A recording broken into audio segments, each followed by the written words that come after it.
Hi, it's Daniela, and today I'm going to show you how I make backgrounds for photo and video shoots. It's just one of the options I use, and I'm sure I will show you other ways in future videos. So let's get into it. I'm gonna need some self-adhesive film. The brand is DC Fix.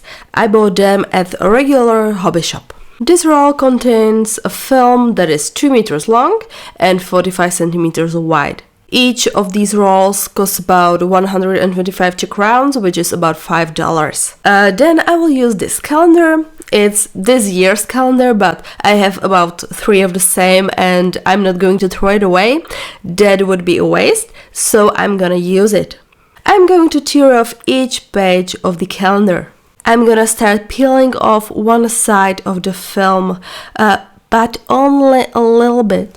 If you peeled off too much at once, you will probably stick it on wrong. You would have creases or bubbles.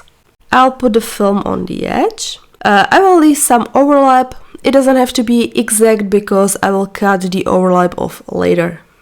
Now I'm going to take this plastic scraper that I bought to go with my Cricut. By the way, you know the Cricut? It's an absolutely amazing thing, and there will be a couple of videos on my channel about it.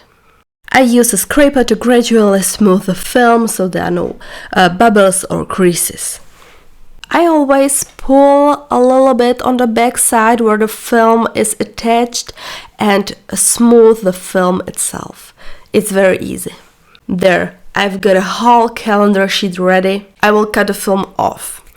And I will trim off the excess around the edges. Great! We got one sheet done. I make these backgrounds in different colors and patterns.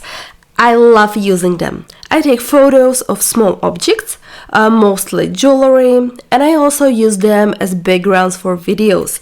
I can then shoot in different places around the apartment as it suits me, but you can tell in the final video because the background is still the same. It's great to have a background in some subtle colors too. I also really like this one, which is basically white, but there's a leather pattern. And here we have the result. This is where I usually film my tutorials. So I just put it on my desk and put my tripod on top because most of my shots are from above. Or I can simply bend over like this, arrange some flowers, a slide coaster, some rugs, and let's go shoot. And this is what the result looks like. If you would like to see more tips on how I film tutorials and take photos of my products, like and comment below the video. And that's all for today. I will see you next time. Bye!